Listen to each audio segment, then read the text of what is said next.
And we're live. Yeah. Welcome everybody. Welcome to the 365 Photography Talk. I have some guests joining me today. I'm gonna quickly tell them to go do a quick round, just to tell us who you are, where you are from, and some interesting facts about you and how you get to know about the 365 projects. Who wants to go first?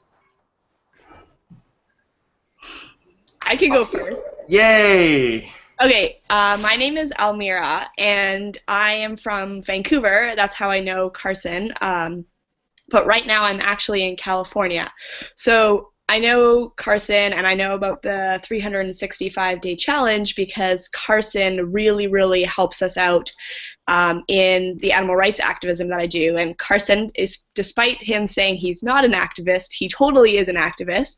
And the way that Carson does activism is he takes beautiful photos of the protests that we do, and that really helps our activism get a broader reach because of these beautiful photos.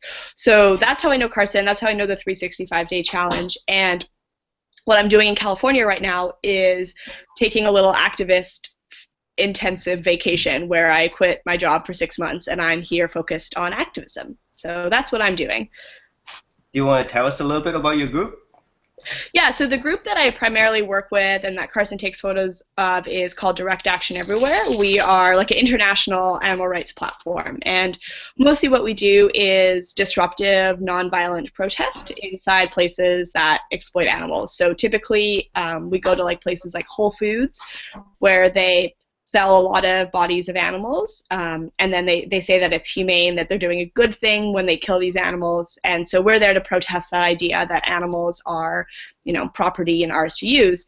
And so when we do this, there's a few people who see us in the store, but what is so much more powerful is all the people who can see us on social media, on mainstream media, and so we always have videos and beautiful photos from Carson, and yeah.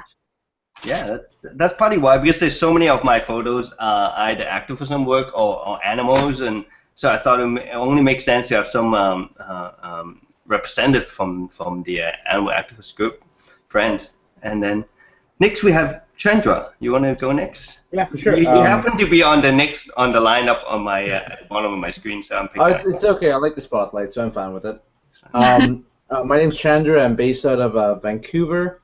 I'm an actor, writer, and bodybuilder, although I'm focusing more on the bodybuilding and the writing right now, just because acting takes quite a bit of luck going into it. I actually met Carson through some mutual friends. I used to work at a gym called Steve Nash. Pretty good, sure some of you guys have been called by them at one point in the past. But met two of my friends there, and I just needed some headshots. And that's how my two friends recommended Carson, and he was so good that I actually went back a second time for my second set of headshots. Was it because the first set was no good? No. What was weird was because I've done headshots before, but with you it became less about taking the picture and more about so what I'm looking for. Because you just knew how to communicate everything a little bit better to me, like how it could improve. Like instead of getting a better camera or anything like that, it was, hey, how can I change his expression on his face a little bit more? It was more personal, and yeah, you weren't an asshole, so that was great too. Nobody is perfect, okay? Thanks for the introduction. Yeah, I just regarding headshot, this is my hero, Peter Hurley. I learned everything from this guy. So one of my favorite quotes from him was, he always called himself 90% therapist, 10% photographer. So that's his biggest thing, and I really took that to mind. With photography, there's only so much you do with lightings and whatnot, right? Especially with headshots and stuff like that. You don't change that stuff that much. All that you really change is what you get out of the person, and I always take that very seriously. But yeah, thanks for bringing that up.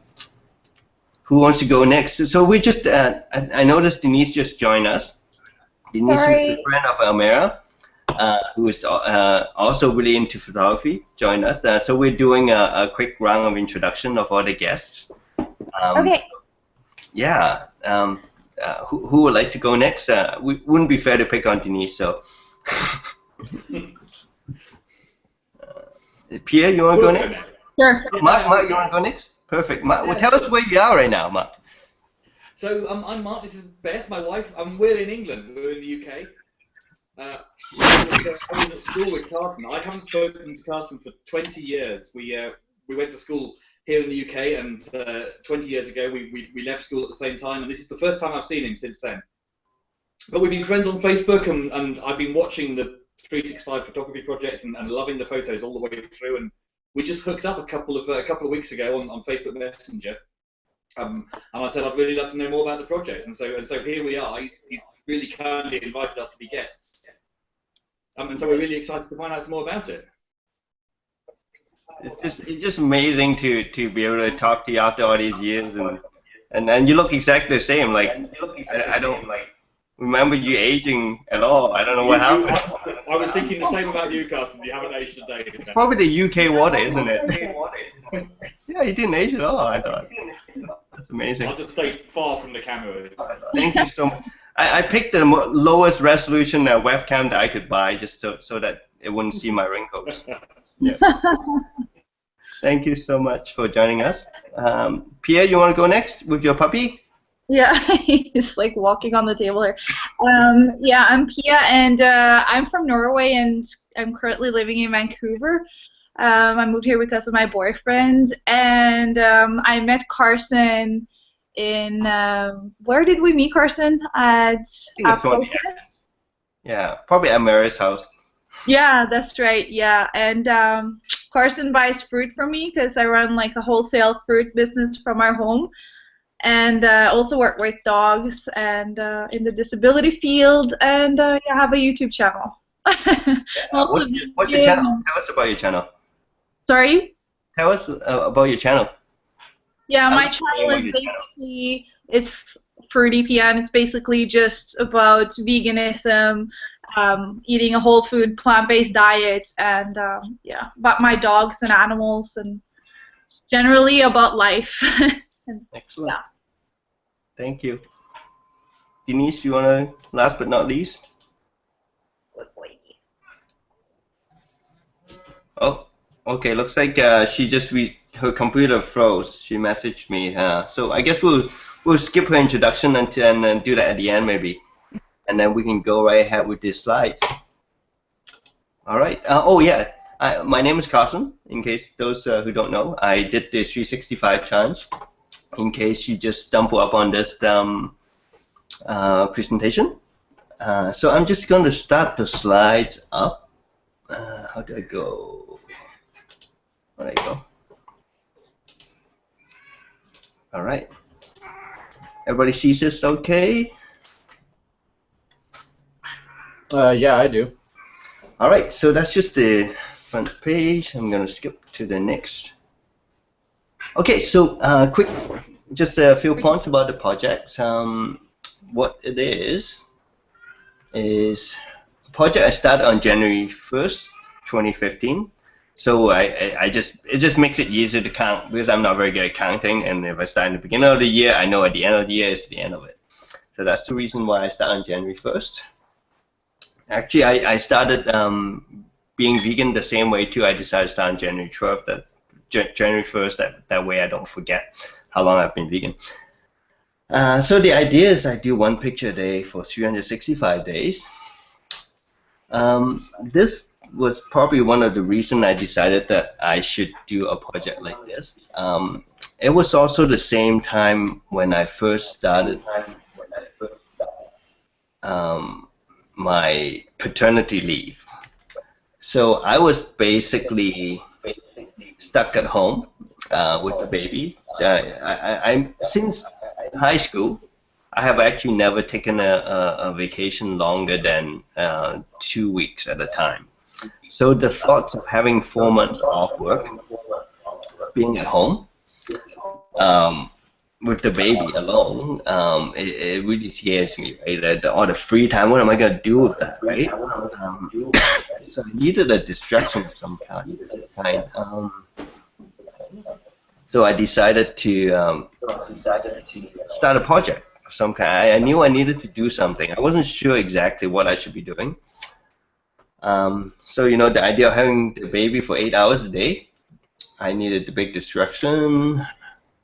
At that point, I was also I don't know how many of people here have kids. Anybody have kids? Nobody have kids? Wow, lucky guys. Okay, all right. When I first have kids, I discovered that you actually have a lot. I mean, it is certainly busy, but you also have a lot of time because a newborn baby sleep a lot. So you end up having a lot of time that you're stuck at home, but you don't get to do. I mean, you still have free time, but you can't be out.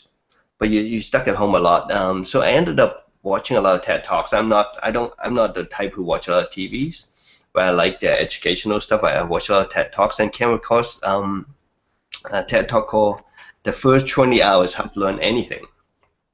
So it was by George Kaufman. So this is the TED Talk. So basically, it was about. And go to the bookstore and look at what research says about how we learn and how we learn quickly. And I read a bunch of books, I read a bunch of websites, and trying to answer this question: how long does it take to acquire a new skill? So I'm not going to get you to watch the 20 minutes version of it. I'm going to give you the 3 minutes version of this, if that's okay. So basically what he was talking about is he read this book called The Outliers, and it talked about it takes 10,000 hours to practice in order to reach top of an ultra competitive field, which basically is 5.5 years of full-time hours of practicing. But that often gets translated into, in order for me to master anything, I'm going to have to do it for 5.5 years full time, and then eventually get translated to, if I ever want to learn anything, I'm going to spend it. I have to spend 10,000 hours in order to be good at anything. And his argument is that no, you don't. All you actually need is 20 hours, because the learning curve looks like this. The first 20 hours, you can get pretty good at something, and then your learning curve slows down. It sort of plateau, and then you're not going to learn as much, and that's why it takes 10,000 hours to get to the top, because the curve slows down. That was his argument. I tried learning a few new skills using this, following this learning curve, and I find that I don't agree with it that much. And then so I started looking at different models of learning curves, and I realized that I did some articles, reviews in the library, and find out this curve is actually called the laboratory learning curve, which often means it's not very realistic. If you do a test in the lab environment, control environment, sometimes you get this looking curve, but in reality, often the curve looks more like this. So you have a really slow start, and I'm certainly experiencing that right now. I'm trying to learn the guitar, and I'm having a really slow beginning right now. And then in the middle, you get a bit of a steep acceleration, and then eventually you plateau. So this is the learning curve that I identify more of, and then I also find on the same article that I looked up, it called this the S-shaped learning curve, which tend to apply to much more complex skills, such as photography would be one, I believe, but also, for example, if you're learning a language or music instrument, that kind of complex skills, that would apply with this learning curve as well. So just a little bit more information about the S-shaped curve. Any questions so far? You guys have been very quiet. No? We good? Just okay. All right. So it's just a quick slide of why it's important to master stuff. So I guess go back to the learning curve for a second. The project idea came along thinking, if most of the gain is going to be the middle, That's what I believe this project can be focused on. So I've been a good photographer, but I haven't sort of learned anything for many years. I've been doing the same thing over and over, which worked quite well, but I wanted to get to the next level, and that's why I wanted to do an intensive project like this. An example I would give would be, for example, how many people drive here? I think everybody drive except Romero. Okay, yeah, perfect.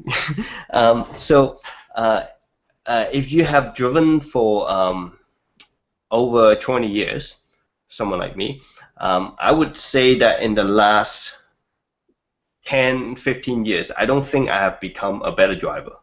I've just continued to drive the same way I've been driving, but I don't believe I've been improving my driving that much for the most part, right? And I think it's true for most people, unless you are consciously practicing and or maybe with a coach, you're not going to become a better at whatever you're doing by just simply doing the same thing. And I felt like that's how I felt with my photography in the past 10 years or so. So I wanted to get to the next level. So this is just another hero of mine, Robin Schaemer. Anyone familiar with him? His work? No. He wrote a book called the Monk Who Sold His Ferrari, about some big time lawyer. He was a lawyer before, and then he was an apprentice to this other big time lawyer who eventually got a heart attack, and he disappeared. Turns out he went to India and learned the way of life, how to live successfully without making a lot of money. So it was a fun little book, but he also wrote a lot of other motivational type material. It's a good guy to look up. Okay, so some of the key project goals that I had was to expand my portfolio, obviously. I've had the same portfolio for 10, 15 years that I didn't get any new pictures. I see that Amir is very excited about this picture. Adam was going to join us, but then he has computer trouble, so he can.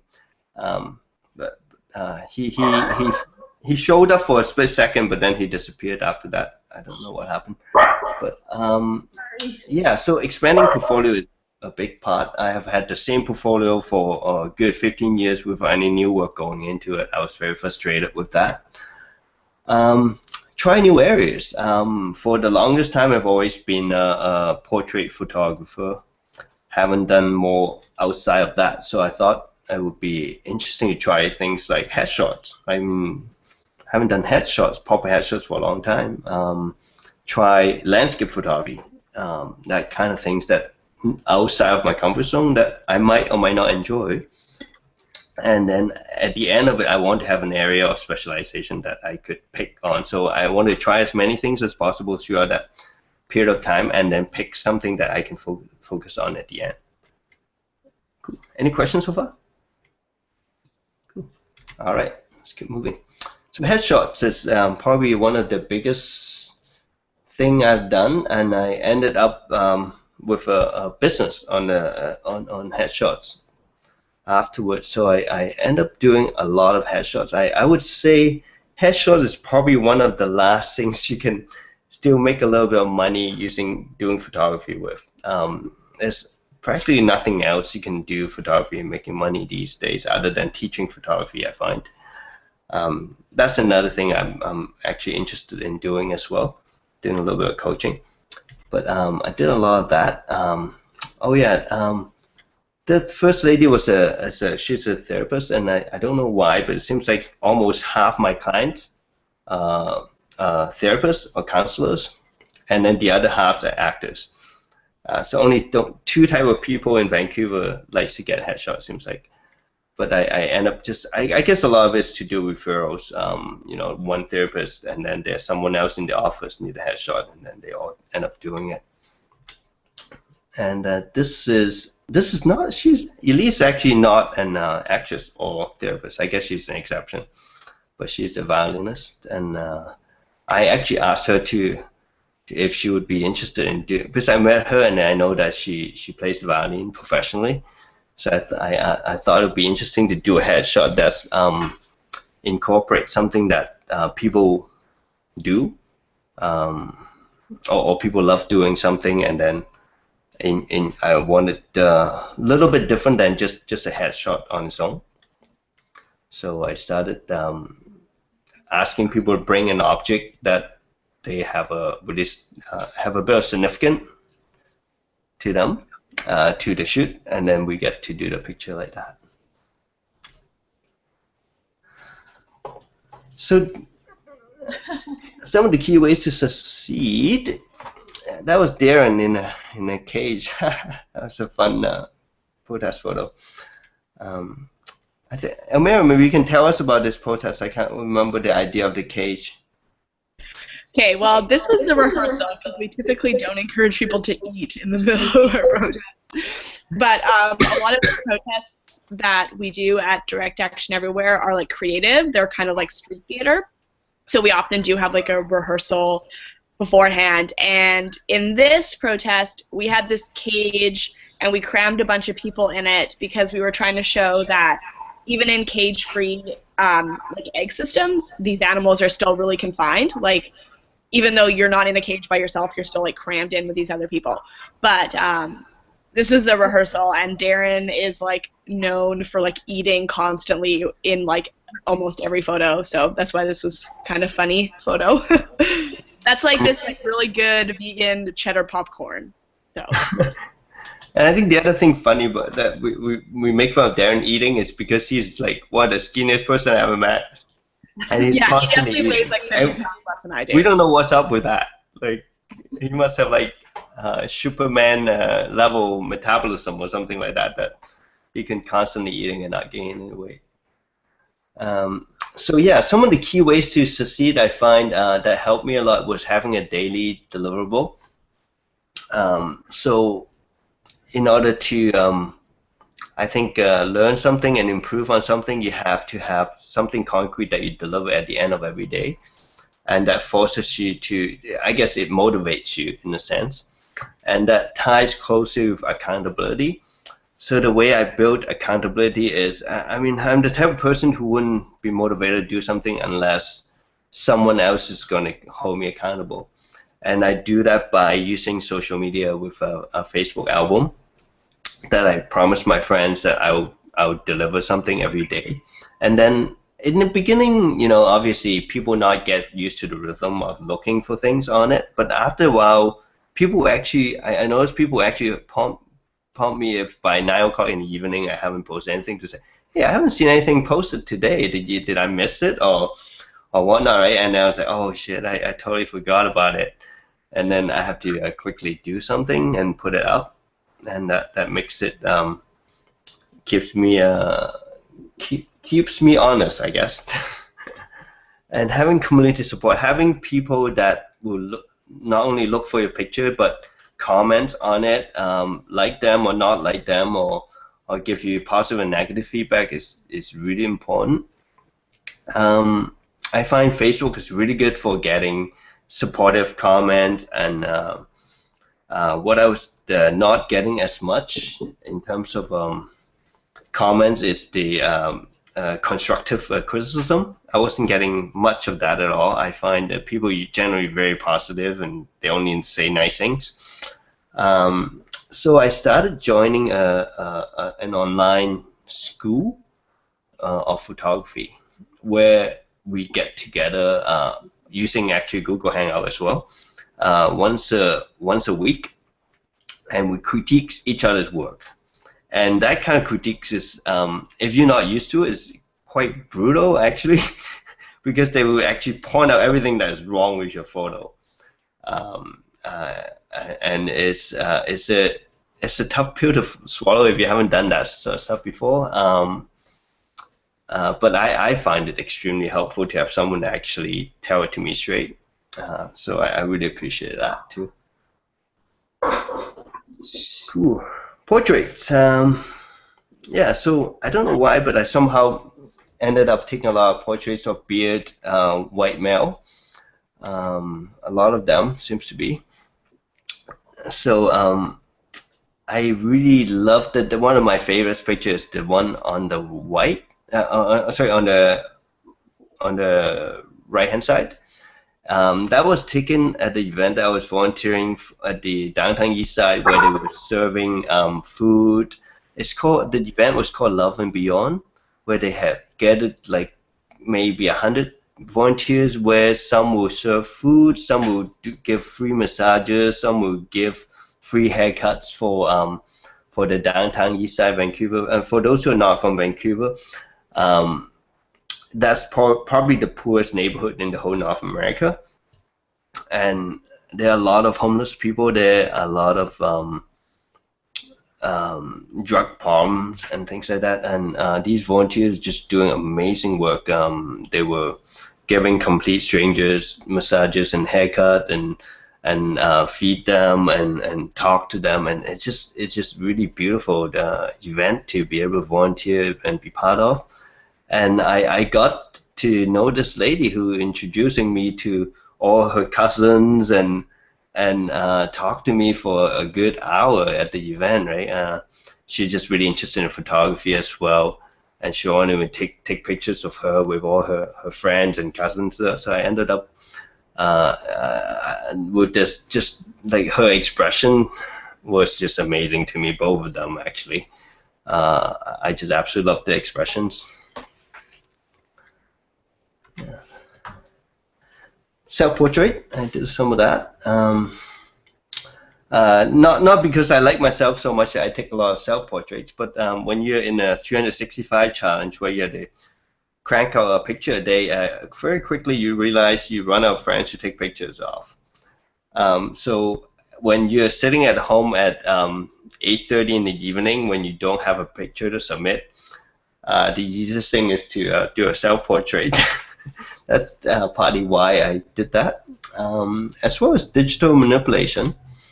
So so this one was. Do you guys know this picture, the original? Yeah. I remember when people thought that was like actually you. I know, they were like, "What happened to your tattoos?" I said, "Yeah, I had it removed. I didn't think it'd go well with me, the tattoo, and I stopped working out since I had the baby." So, and then people totally bought it. It was awesome. But yeah, this picture was about. There was at the time I remember I see a lot of Facebook posts about digital manipulation. People not happy with how there's so much fake stuff out there on fashion magazines and all that stuff, right? And in fact, this picture was apparently digitally enhanced to make his hands bigger, make his chest bigger, and his butt bigger, and all that stuff, right? So the idea of this particular photo was it was a joke to say, you know, if you can't beat them, join them. That's always been my life mantra, I guess. Something that I like to say a lot. You know, you can't beat them, join them. So I said, you know what? If you're gonna cheat, I'm gonna cheat too, and I'm gonna show you how to cheat properly. So I just grabbed the whole photo and I took a picture using the same lighting direction. So I noticed the lighting was sort of come from the top left corner down, and so I do the same lights using my studio, and then I point my face sort of more or less in the same angle so that I can easily Photoshop my face into it, and that was the idea of that picture. So yeah, animal companions, did a lot of pictures of animals in this project.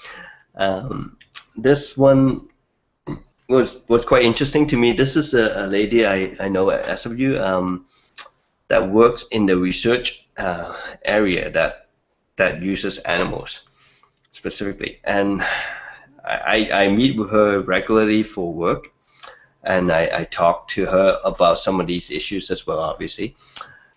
And she's surprisingly, like you might not think so, but she claims to be the biggest animal lovers, and that's why she wanted to do this job. She wanted to make sure the animals are treated well, and she has horses herself.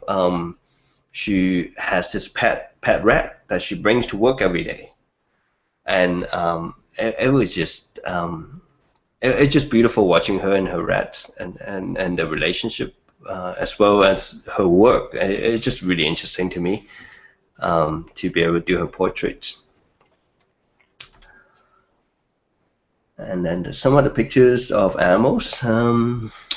Yeah, the horse on the right belongs to one of the faculty members that I work with closely a lot as well. And he's like a big horse person. He owns multiple horses. I think these horses are show horses. This one actually won a lot of awards. All the hair that hangs down, it takes an hour to a couple hours to braid them up every time they untie the braid, and they just absolutely love these horses. And this particular one is unbelievably well trained. Like basically, he can get him to roll over and do anything he wants, just exactly like a dog. It's just think of him as a really big dog, and he would ride him once in a while, but he rides without any sort of restraint on the horse. You just sit on him, and the horse will do exactly what I tell him to do. It's pretty amazing. Any questions about the animals? Everybody happy? Is that your dog on the left? No, this is Okay. not. This is I think this is Apple at one of the friends' party. Yeah, No, it's this, Apple. yeah, it's not my dog. Yeah. Yeah, but it looks like my dog, but in reality, it's actually much smaller than my own dog. Yeah, thanks. Good question. Wildlife, yeah, so the other thing that I did a lot of pictures of involuntarily in a way was when you're stuck with a baby and on a nice day, what do, right? You take the kid to the park for a walk. And when you go to the park for a walk, what do you see the most, right? It's ducks or seagulls.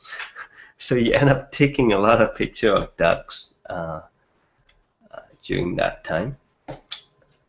And then another thing that I got into there, like when you have to deliver something every single day,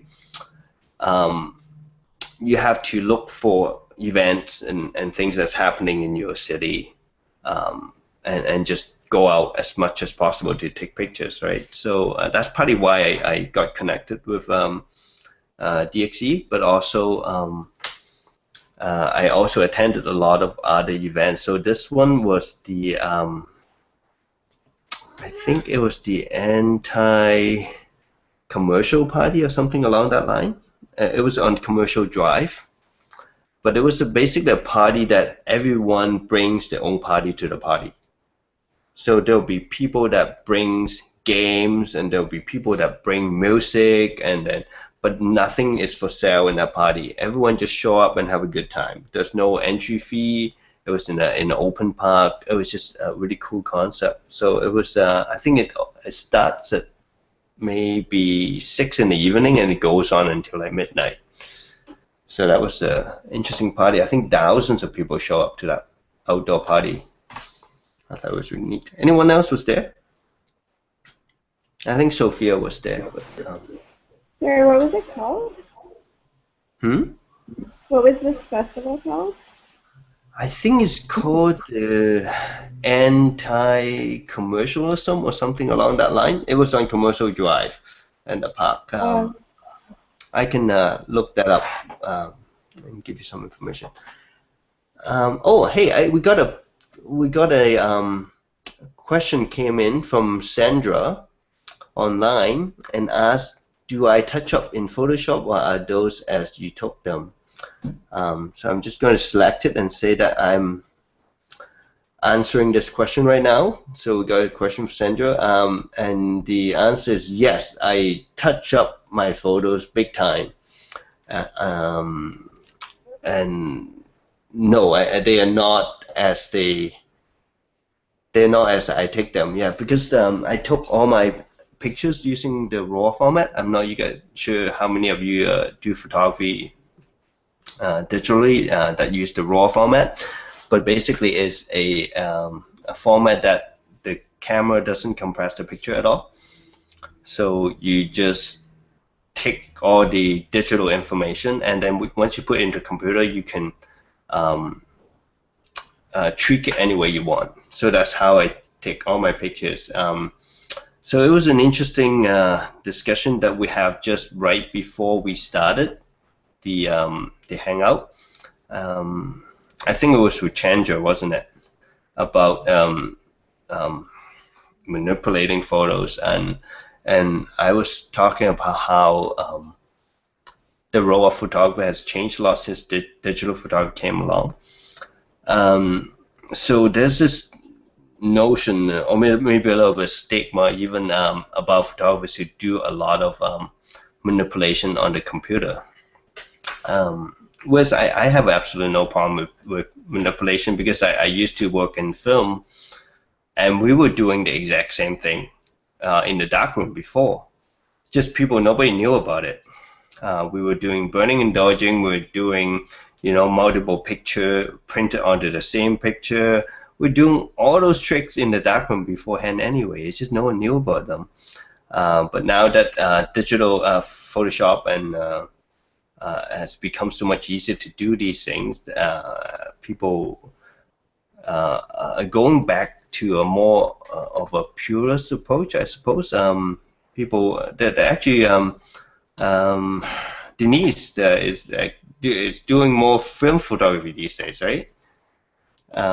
So we can talk a little bit about that. It's definitely a whole different approach of photography. It was more about the taking the pictures. But with me these days, when I take a picture, to me that's more like a draft of a piece of artwork that I'm about to do. It's just the beginning of it, rather than the final product. So it's a very different way and different approach to photography. So that's a really interesting question. Thanks for asking that, Sandra. Okay, I'm going to keep going with the slides. Okay, so yeah, the next area, snapshots and street. Yeah, so again, if you need to deliver something and you don't have a model, you're tired of taking a picture of yourself, you just show up downtown and start snapping photos at random things that happens. There's always something happening in downtown Vancouver, I find. And yeah, another hobby that I picked up when I was excuse me, when I was off work was beer tasting. Funny enough, so I would I would take the kid, actually. He was just 8 months or 9 months at the time, and we would show up to different breweries, and I would just start tasting different beers and let him run around, well, crawl around more like at that age. Funny story, when I went to the Moody Owls that afternoon, I wasn't kidding, I ran into 3 other dads that had kids there. And then we were just letting the kids get to know each other. It was just hilarious. So beer tasting with baby is actually a thing. I didn't just make that up. So yeah, so that's just another picture. I was carrying my camera. That was after I went back to work at SOU, and I just saw a beautiful shadow. I took a picture of it. Yeah, so some of the future plans I have with this project, I was hoping to put this together with a book to help other people to do the 365 challenge themselves. The video part is being taken care of as we speak, so this is going to be recorded so that anyone can watch this, because when I did this talk at work, a lot of my friends said they wanted to watch this, and that's why I decided to do a hangout version and say, might as well just have it do it, we will record it so that anyone else afterwards can watch it as well. I'm thinking of doing a conference presentation on the learning curve part of things. Is a little bit related to my work on learning, so I would look into doing that. And a longer term goal may be applied to do a TEDx talk. So these are some of the future plans with the project.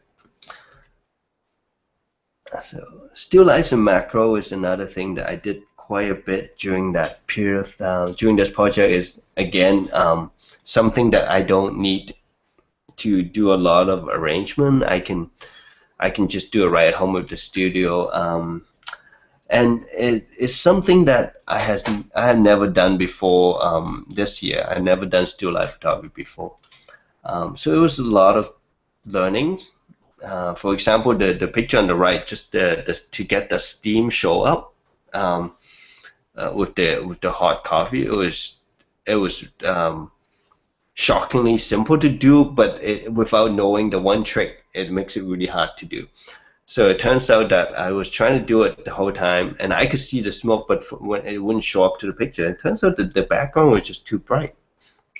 So as soon as I switch it to a black background and then point the lights away and shine the light towards the camera to point at the smoke, then it starts showing up. Just little tricks like that unless you have done it. Like, a lot of these things seem simple, but until you have actually done something, you don't actually know how hard or how easy something is. Any questions about any of these pictures? Excellent. Excellent. I'm sorry, I actually have a question real quick, if that's okay. Yeah, please. Just doing a lot of different styles of photography, like headshots, documentary, like activism, like the still life macro ones. Mm-hmm. How did you have to kind of adapt your style for the different styles of photography that you did? How do I adapt my style to different type of photography? Yeah, like I'm assuming like taking headshots very different than going out on the road and snapping a picture there, right? Yeah, that's a really good question. I think, I think everyone has their own style, and mine has always been quite simple and minimalist. Most of the work that I've done doesn't have a lot of things going on. Most of the pictures I take, it usually have one key thing in the photo. It doesn't have a lot going on. It's never that busy, my work, I find. And I think I sort of bring that simplicity to most of the different work, most of the different style of photography I do. So I think simplicity is key to a lot of my work. The rest of it I had to think a little bit more. That's a really it's a fairly complex question that I need to think a bit more. Maybe I'll come back to it a little bit to talk a little bit more about that. But that's a really good question though. Still live macro. Landscape. Yeah, landscape is something I always be afraid of tackling. I don't know why that is. Maybe it takes a lot of patience that that was never my strong point. Patience. You always have to be at the right place at the right time. So I was never a big landscape photographer. I forced myself doing more of it in this year, and it's still not an easy thing for me at all. Landscape it's just not my thing. But I'm really glad I tried it, and I now have new appreciation of some of the work that other people do in landscape. But I'm really glad I tried it. And activism and events. So I pretty much attended as many events as I could with a young child. So I think I meet a lot of really cool people. Some of them are here, and learned a lot on that. And the other one is, and then eventually, once you get to know people, people talk about your work, and then they started to bring you into other projects. So Sophia and Paula happen to own a shop down in Broadway, West Broadway, and they needed some pictures for the website, so they just got me to do the photo. This is Mark, who was making me a cup of coffee. They happen to have one of the best lattes, almond lattes in Vancouver, and I just really enjoyed it, and I said I have to take a picture of you making that cup of coffee. So I just love the look of that espresso machine. It just looks so what's the word? Retro looking, I suppose. Yeah. And then so couple other hobbies I've been considering doing 365 for maybe for 2017 is the guitar and videography. Both of those are still on the very early part of the learning curve where it's climbing really, really slowly. And hopefully by next year I'll be at a point that I could start a 365 challenge on one of these things. And that's all the slides. So I'm open for questions, and then if there wasn't a lot of questions, then we can pop into looking at the pictures. Are you not doing a challenge this year? No, I am taking a break. I find it quite. Sorry, what? You're such a slacker. I know, but I think I'm worth it. I think I deserve a break. Actually, I am doing a I'm doing a 365 challenge. I forgot about that. Maybe Pierre can tell you about our 365 challenge. Yeah. Yeah, no, it's like we have this Facebook group called 365 Days of Self-Love. And yeah, we basically are supposed to post like every day, but we miss sometimes to post there. But yeah, we post whenever we do something that is like considered self-love, or yeah, you know. But we love ourselves enough to forgive ourselves for not posting. Exactly. But yeah, it's just a fun little group. It is. If you want to join us.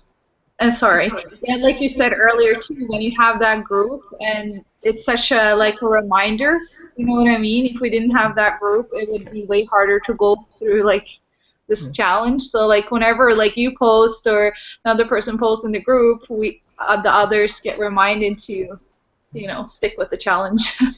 Yeah, like how every day Pierre just posts up these beautiful pictures of the hike from the top of the mountain or something like that, and I'm stuck in the office like.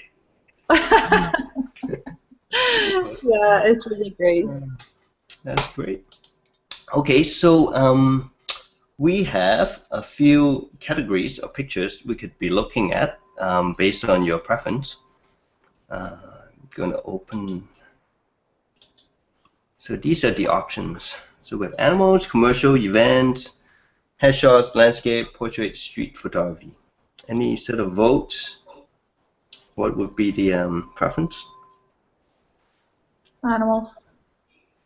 Animals? Excellent. So I'm going to, okay, so let me just, I think I have to stop this first. And then, okay, open with Windows Photo Viewers. Okay. See this okay? So yeah, this was one of the protests I've attended. I actually never seen a chicken that's used for meat up close before, and I never realized how young they are. They're just like babies, literally few-week-old babies, and it really impacted me when I met. Because like whenever you think about eating chicken, you always picture this chicken in a beautiful farm who has got this nice feathers and everything, and they live a great life. And to witness that those chicken being sent to the slaughterhouse, it was so many of them were damaged and with broken legs, and it was really shocking when I went to that for the first time, seeing them up close. But something less depressing. Yeah, that's just my dog in the studio. So we took a picture of her with my hat. So I'm just gonna flip through this. If you guys have any interest or like any particular one, just say stop. I got a question or something. Steve, I'm sorry. Is he barking at the duck? Yeah, probably. So this was at the Happy Herd Farm Sanctuary. So is the and all these animals there are mostly rescued. I think Most of them are rescued. Some of the ducks actually came from the wild. Apparently, joined the ducks that they rescued, but most of the animals there are rescued. So these different chickens, obviously, are not the one typically used for meat. I think these are probably used for eggs. Am I correct on that? That anyone can? Actually, I think every single one of the chickens at Happy Herd are either like super fancy heritage breeds or egg-laying chickens. Okay. Chickens typically used to eat don't do well. They have a really hard time surviving past a few They months. die pretty soon naturally, right? Yeah. Well, not naturally because they're like manipulated so much to grow so quickly that their bodies usually can't support them. So I don't. Right. But they Yeah. would not because they would kill for meat. Yeah. That's what I'm saying. Okay. Yeah. So yeah, I think this is probably a fancy breed in that case. Yeah. Yeah. So this was just a seagull. It was quite funny. The story. I saw him sitting by the side, and I was trying to sneak up. I didn't have the right lens on me. I didn't have my telephoto lens, and I just have a standard lens on. So I was just trying to sneak up to him and take a picture, right? But the moment I got a little bit closer, he was like, "I'm out here," right? And but I just went for it anyway. I'm gonna take a few shots, see what happened, and this came out. I just thought it was kind of beautiful, even though I can't get the front of him. I love the way he spread his feathers, and it just taught me a lesson about photos. Is you always try, no matter what. Like you might not think you have the shot, just give it a shot and see what happened, and you might not get anything, but it's 50-50. If you don't try, you get nothing.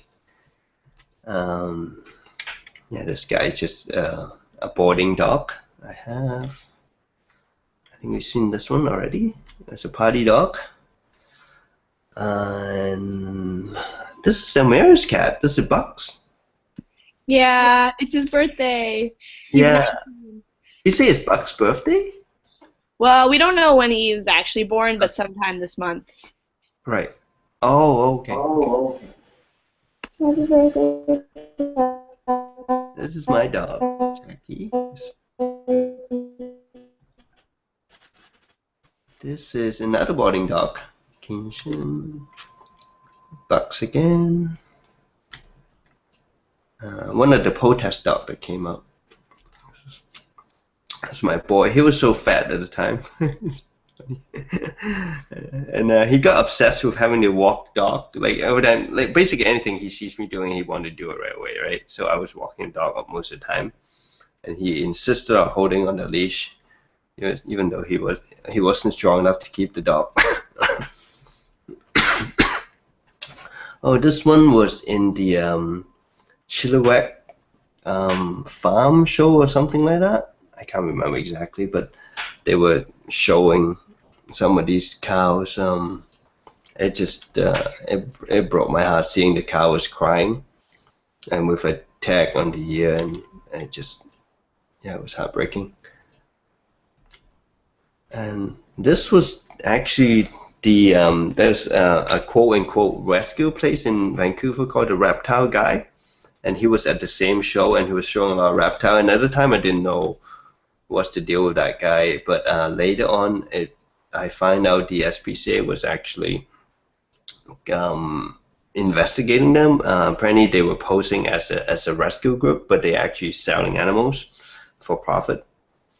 So that's one of the turtles that was really big. There, just a dog walking himself on the street.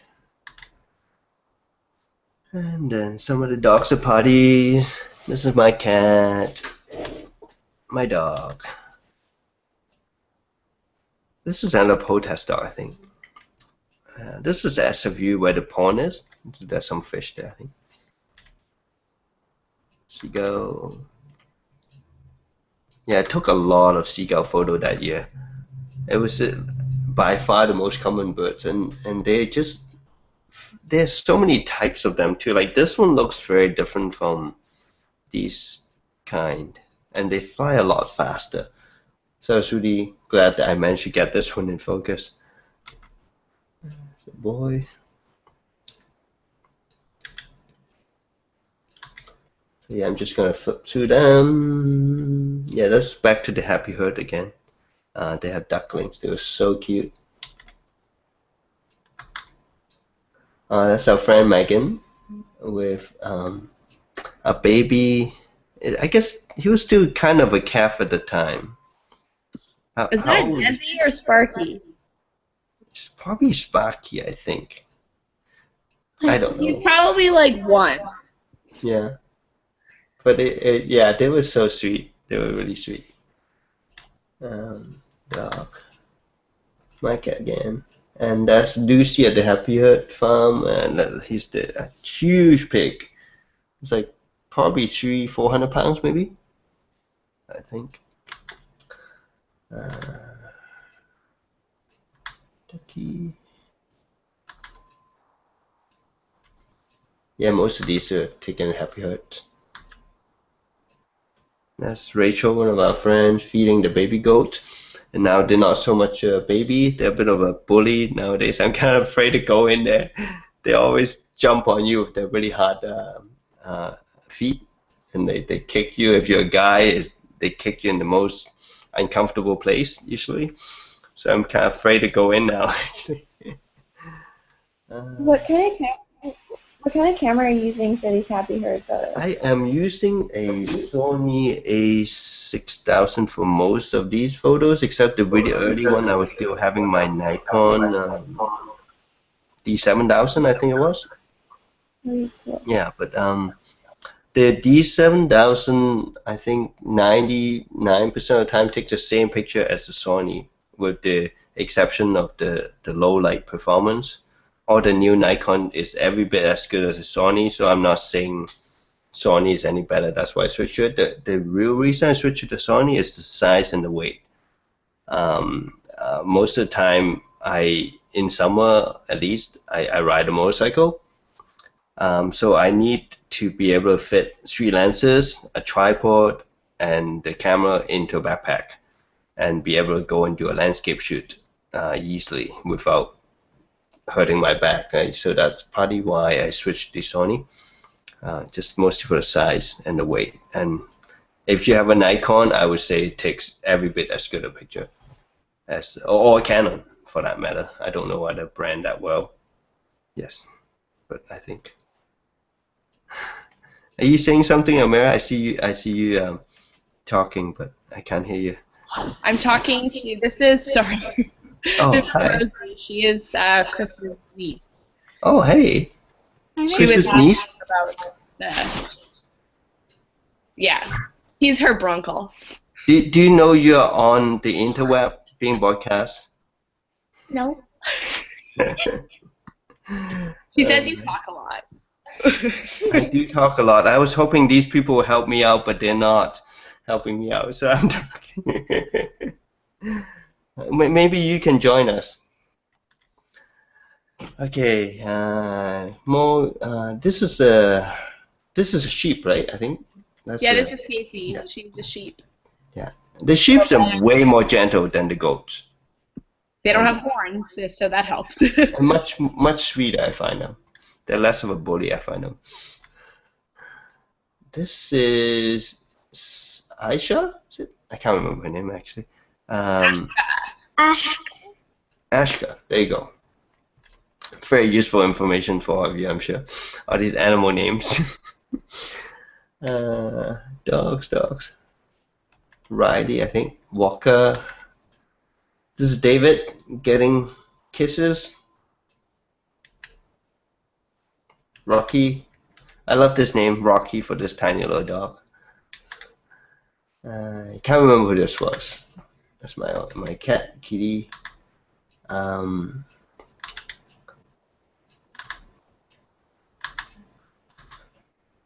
This was for Canada Day. This was at the horse ranch. Donkey, baby at the Happy Herd. Oh, this was Thomas the turkey, the legendary turkey at He was like the mascot at the farm.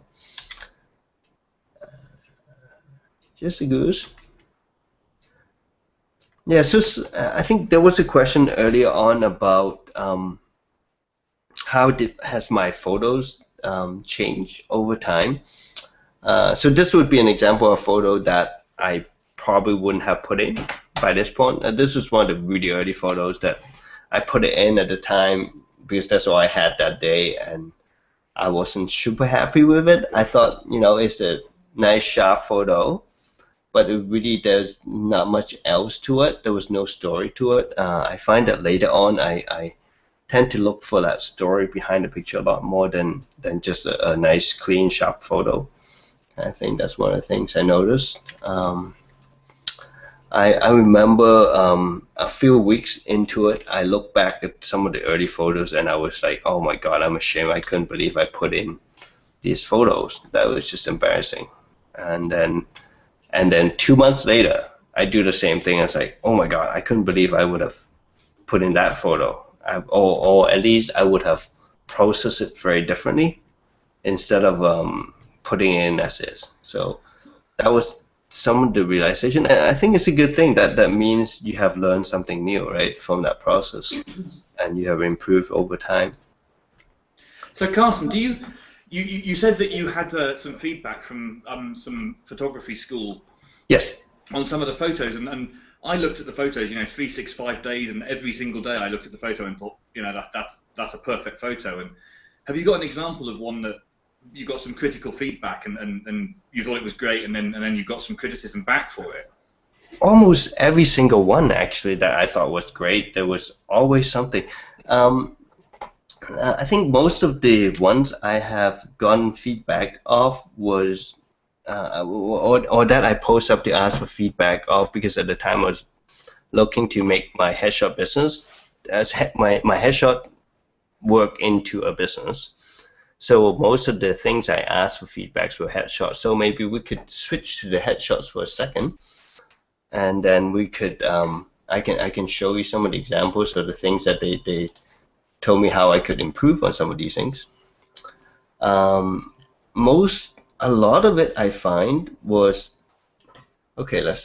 I guess that's. Sorry. Okay, so this is one of the very early headshots that I did, and looking back, I'm not that happy with it. I'm not happy with the lighting. The lighting was I was experimenting a lower lighting setup where the light comes from below, so you can see the shadow happen. Like the tip of her nose got really lit up, right? And then the shadow is actually at the top. And so I wasn't crazy about the lighting setup, but what bugs me more is her expression. She just didn't look. There was nothing more than just there's a pretty girl looking at a camera, but it doesn't say anything else. I think later on when I was doing headshots, nowadays I always wonder something. I'll give you an example of a different one. Yeah, so I think this shot, to me, when I look at it, I'm gonna question what is on her mind during this moment. What was the photographer telling her at that moment? I think there's a lot more life in her, and there's a lot more narrative in her than the first one, for example. Does that kind of answer your question? Yeah, sure. I'm just really interested to see how. At the beginning of the year, I looked at the photos and thought, they look great, and all through the year, you kept on posting these great photos. And looking back at some of the ones in January, I can definitely see the improvements. At the beginning, I thought they looked great at the beginning, and you really got better through the year. And I was just kind of interested to know the ways in which you felt that you had improved. Okay, yeah. So this is another one that was taken quite early. It was one of the counselor's friends of mine, and so I think I actually posted this one up for feedback, and one of the feedbacks right away was she looks way too pale. The color needs to be warmer. the eye, the catch light in her eye. I don't. Is there a way to zoom into this guy? Oh, there you go. So you see the catch light were like two. You guys see my mouse cursor or not? Yeah. Okay. Yeah. So it makes her look like almost a cat. That was the feedback I got from the group, right? And which is very true. And this is actually touchable a little bit now. I reduced the two, because I was shooting with two soft boxes, one from each side, so it gets a reflection of two white lines on the side, but then one harsh line in the middle with this dark. So it looks almost make her look like a cat. So these are the kind of feedback I end up getting from that group, right? It's like really specific details about the photos that can be improved. Color, cropping, I get a lot of cropping suggestions. Everyone crops things differently and see things differently. And for example, the picture of Elise, this one, was originally I included the whole violin, for example, as well as a little bit of space on the left. It was a really wide rectangular crop originally that I presented to the group, and then I think we did like 3 critiques on it, and it seems like at the end we all thought the square format works the best for this particular photo. At the end, I agreed that you don't need the whole violin to know that's a violin. All you need is that where the hole is and a couple string, and you get the idea that's a violin. You don't need the whole thing, and then you don't need to take away from the subject so much. So that's the kind of trick I was getting a lot of from the school and the critiques. Yeah. What else is there?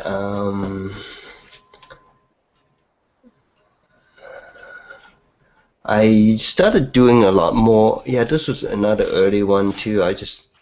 The lighting itself is just, I just wasn't crazy about the lighting setup. It just looked really harsh. The highlights on his face. So I later on I started doing things a little bit differently. I started doing more like here you go, that's Chandra right here. Look at that. He was an angry man. He's calmed down a lot since those angry years, I think.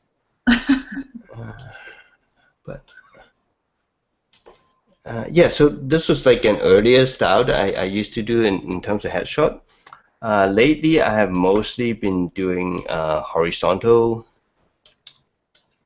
How did I put this guy in there? So I'm trying to figure out how do I go? Yeah, I've been mostly doing this style. I started feeling more that, you know, the tip of the head doesn't really, it's not that important. It's more about the expressions of the person than the top of the head. So I started doing horizontally nowadays with some white space on one of the sides, and partly it's because a lot of the people that use my headshots these days use it for online platforms, so they're actually looking for something square. And when you do it horizontal with a bit of space on the right, they could easily crop that off, and that seems to work quite well for most people. But if they present it as horizontally, the way I crop them, then you get a little bit of white space where the eyes can read. I think in most of the Western culture, we're used to reading sideways from left to right. So a lot of time I like having things horizontal, so that's how our eyes used to look at things. Yeah, so that's the kind of changes. So this would be like an early version of my headshots, and then over time it switched to this style more. I do feel like your headshots, the best ones, show a lot of personality. They show a lot about the person, and then you get to feel like you know who they are just from that one shot. And it seems to me like you've learned more in terms of how you bring the person out than technically. Technically, you seem to have always been good at it, but you've got good at bringing the person out and really bringing that person onto the screen. Well, thank you very much for saying that. Yeah, that's definitely something I work really hard on with the clients. One of the first thing is, what do you do? And what would you like your client to see in you when they look at your photo? That's usually the big questions. And so this is again another counselor person. Typically, they want to look caring, they want to look professional, and they want to look approachable. And those are always things that I keep in mind while I'm taking the pictures and reviewing the pictures and editing the pictures. I always ask myself and I ask them, does this person look approachable? If you were the client, is it someone that you want to pay money to talk about your problems with, right? And those have to be yes. All those answers have to be yes for a picture to be used, I think. But yeah, thanks for pointing that out. That's definitely something I keep in mind all the time. Cool. Those are really good questions. Oh yeah, Amira, don't you have to run off to your wedding soon? I don't actually know how far away it is from Not here. that's your wedding, but I'm gonna hope Chris tells me when we have to leave. okay, all right. I'll let you manage your own time. Yeah, this was also another one that was done really early. These two. So this is another actress friend of mine, and that's her boyfriend who's also doing some voice acting. But yeah, these are some of the earlier ones that I'm not super happy with. I think they were okay. They're interesting photos at the time. If I was to do them again, I probably wouldn't. It probably wouldn't look the same. Yeah. Cool. Any other questions or category of shot you would like to look at? Can we see some more of your landscapes? Okay. Sure. Let's look at some landscape photos. Open with. Thanks for this trick, by the way, Kendra. Okay, so this is from. Anyone from Vancouver know where this is? That's English Bay, right? Or is that? I think so. You're looking down from Conventional Center. I'm not sure what bay that was. But that's the Vancouver Convention Center, like the outside part of it where the seaplanes are. Yeah, it's waterfront, isn't it? Just like to the left of waterfront. Okay, I don't know the exact technical name, but that's basically where I was by the convention center. It was yeah, again, I was on my motorcycle out for a nice ride with a friend, and with my backpack, I can always show my camera in there. And this sunset happens, and I had to get a picture of it. This is the actual seaplane. This was in UBC, University of British Columbia. It's interesting to see photos when you're further from your comfort zone. I mean, these all look so good. So what do you say? It's interesting to see photos that when you're further from your comfort zone, that you're not so comfortable taking these landscape photos. Yeah, I was absolutely not comfortable with landscape. And they look great. Oh, thank you for saying that. Yeah, one of the things I'm still not happy with most of these photos, simply because I don't think they offer that much more than an average person that take a landscape picture with the iPhone using Instagram.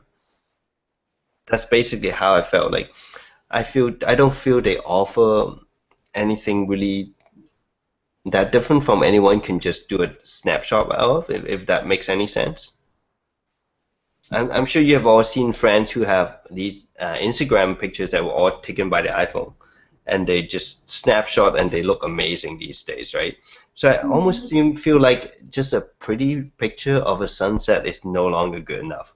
That's basically how I feel.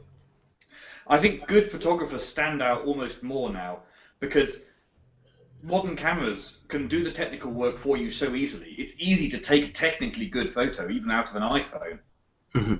So the ability to compose it and to bring the shot, to make a shot that's just composed well and balanced well, stands out. Mm-hmm. That's good. Yeah, I'm glad you like them. Yeah, this was interesting to me. I was trying to figure out what that line was on the top, and I remember I think there was a plane passing by with a flashing light, and it ended up drawing that line at the top. I thought it was so neat. Yeah.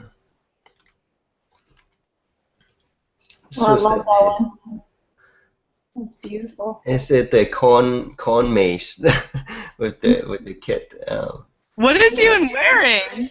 He looks like he's blown up. He was applying these fertilizers and pesticides into the plants. That's why he had to wear the hazard suit. No, It's a really good shot. oh, thank you. It's just his tough mudder or something like that. I think he just wears that outside when he go to daycare so that he wouldn't get his clothes dirty. That's just what he would normally wears when he goes outside. But yeah, so this was definitely post-production work that I darkened the sky. I used a technique called HDR. Have you guys heard of that? High dynamic range. So basically, you know how our eyes can see a really wide range of lights, right? So you can, if you look through the window, for example, outside is really bright, inside is really dark, and your eye can see all the dark details in the darkness as well as the bright area, right? However, our camera's technology hasn't reached that level yet. So our cameras can only see either dark or bright, but it has got a fairly narrow range of dynamic range. And one of the tricks you can do with your camera is to take multiple pictures at different exposures, and then you can put the pictures back together. So you can put, for example, I exposed the sky with a higher shutter speed to darken it, and then by a mirror, and then I use a long exposure for the bottom part where to light it up, and then I can put the sky and the corn maze back together, and I get a bit of a dramatic look to it. And that's how I did this particular shot. And in the old days, in film days, I would have done the same thing. I would have just done it in the darkroom by burning the sky in. It would just take a lot more time, that's all. But all these tricks we used to do in the darkroom anyway. I'm sure Mark remember how much time I spent in that high school darkroom. I remember how much time you spent in the darkroom. No one ever see me. I just in there all the time, right? Like, and now I'm just in front of the computer instead. And then, yeah, I think this is the same area where the seaplanes were. I go there quite a bit. This is just in the lake close by my house, where I took all the duck photos. This is one of the first time I took a picture of the moon. That was it was a surprisingly technically complex to take a picture of the moon, I find. All the things I thought would be the right thing to do were wrong, and it took a bit of experiment to get it right. I didn't have quite a big enough lens, so I had to crop the picture significantly. So that's why it looks quite grainy, the moon. But all the white dust stuff on the side are actually stars. They're actually not dust or things like that. They're just stars that you don't normally see because the moon is so bright. But when you darken the exposure, you actually darken the moon, but then the stars start showing up. That's another picture of the moon. This is just on the side of a racetrack. I was out doing motorcycle track days, and the sky just looked so beautiful I couldn't resist.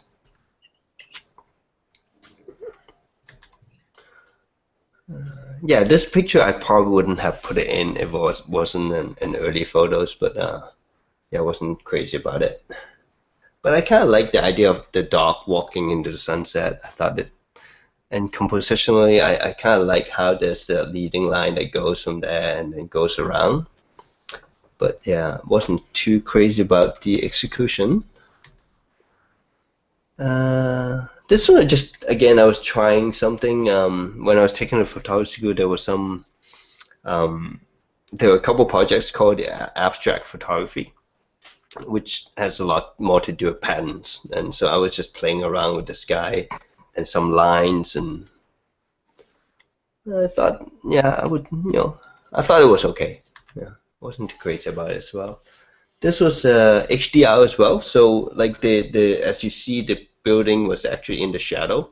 The sky was quite bright, so I think I ended up taking 5 photos and put them all together. So the chairs were the darkest to start with, so it just got the longest exposure, and then the building and the tree and then the sky, different part of the sky, and they were all put back together. This was the new observatory that was at Simon Fraser University. So they actually have these huge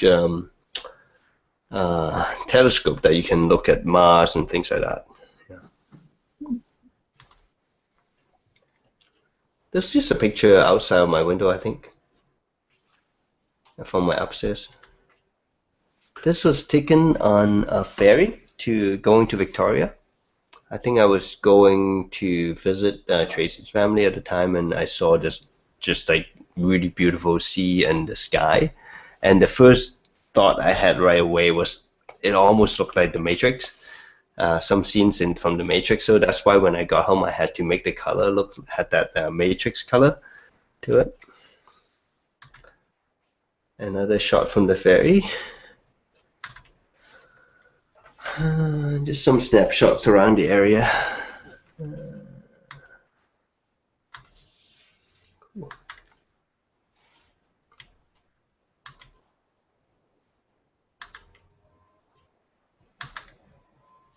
This was one of the really early shots when I think it was in January, when there's absolutely nothing to take pictures of. The whole city was covered in fog. And then so I thought, oh, if I go to the top of the mountain on Simon Fraser University, some of the days, if you get lucky, you can actually see the whole city covered in fog. But you'll be out of the fog yourself. But when I got up there, it turns out that day the fog was so high up, you were just walking around in a cloud, and I needed some photos. So you know what? I'm just going to try my best and see what I can get out of it. And I end up getting some rather interesting looking totem pole photos. These are Japanese native totem poles that were given to Vancouver. Yeah, I thought this was. I thought I caught these guys doing something dodgy. I thought they were I had no idea what they were doing, but I thought it was funny. Same day, it's from the same shoot.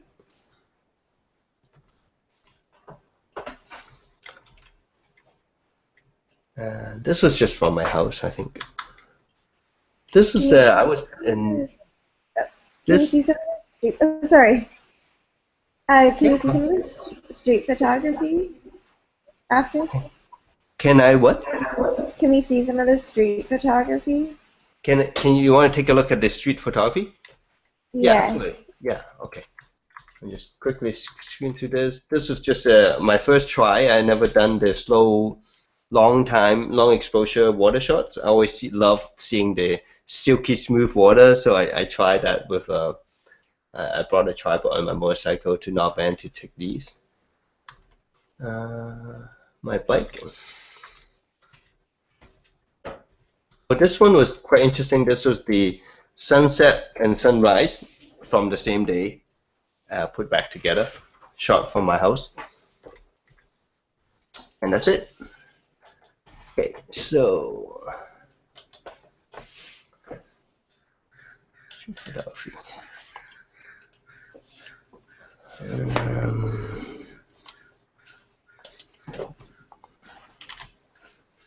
yeah, so these are some street photography. Again, it's something that I'm not very good at. Street photography is definitely something new that I'm trying out.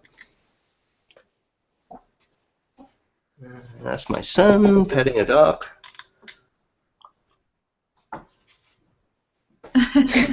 My son being a tiger. Yeah, some of these I'm not sure if they should be street or there's definitely overlaps to them.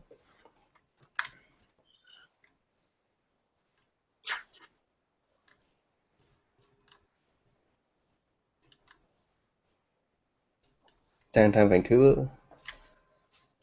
Any idea where this was? It's from a restaurant downtown.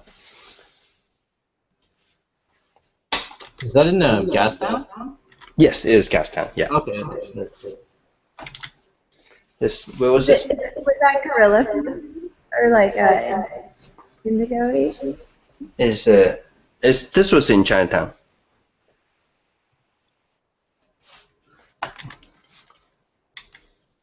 It's my bike. My new fancy bike. It's a dim sum restaurant. I quite like this picture with the effect where it's I think it's called tilt shift. It makes the car looks like it's a toy car. I'll be right back. Give me one minute.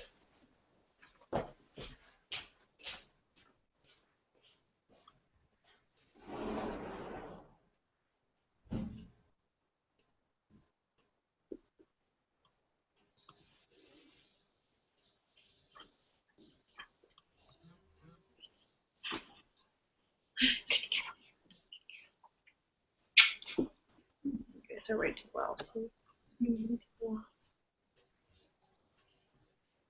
What are you looking at, Sunny? You smell like an ogre. You smell like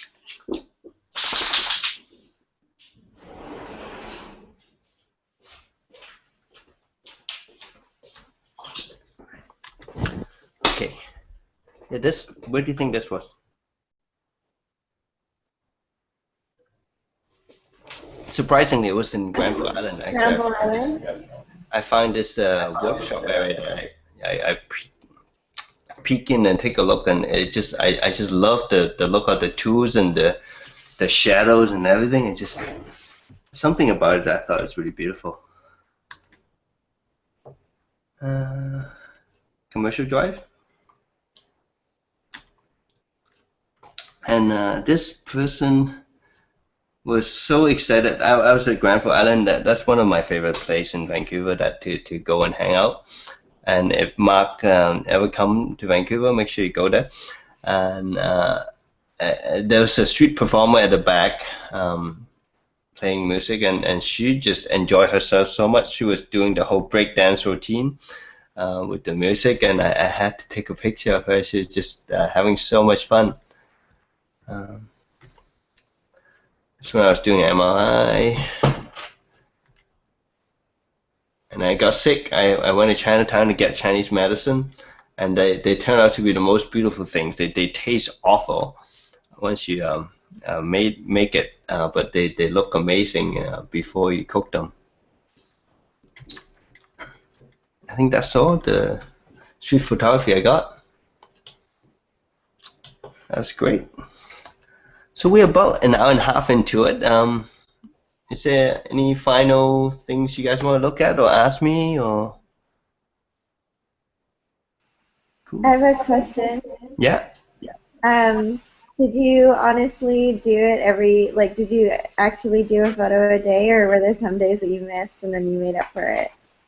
Let me just check you. I'm just going to stop the... Yeah, so did I honestly do one picture a day? No, I don't do them every single day. I think as I mentioned briefly earlier before, I don't think of the act of pressing the camera button necessarily be the creative process of the photo. So that to me is a bit like a sketch. So that's the start of a project. That's how I look at it. So a lot of times I would take a lot of pictures on the weekend, and then I do the creative process on the computer for that day, and then I'll get them out. Yeah. So yeah. So no, not all the pictures posted that day were. And in fact, a lot of the pictures you saw were actually taken from the same day, but then I processed them after. Yeah. Thanks for the question. Yeah.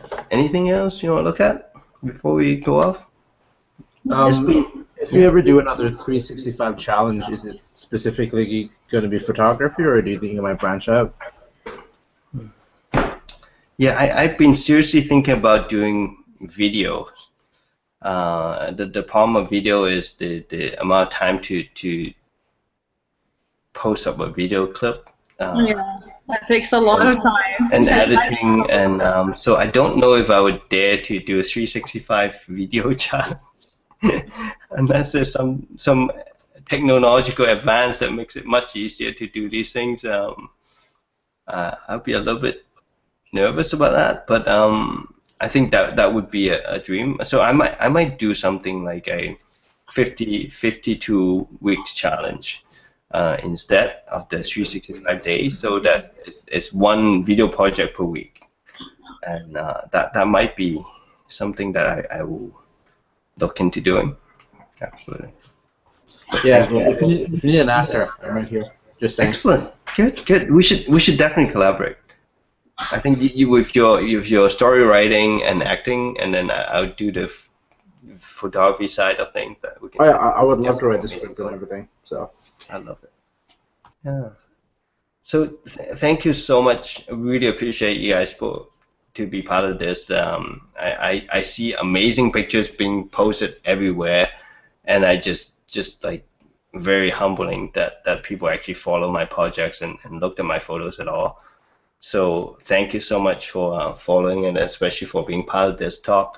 This is going to be on YouTube, so all of you are going to be famous, and thank you for being part of this. Well, thank you very much for inviting us. Yes.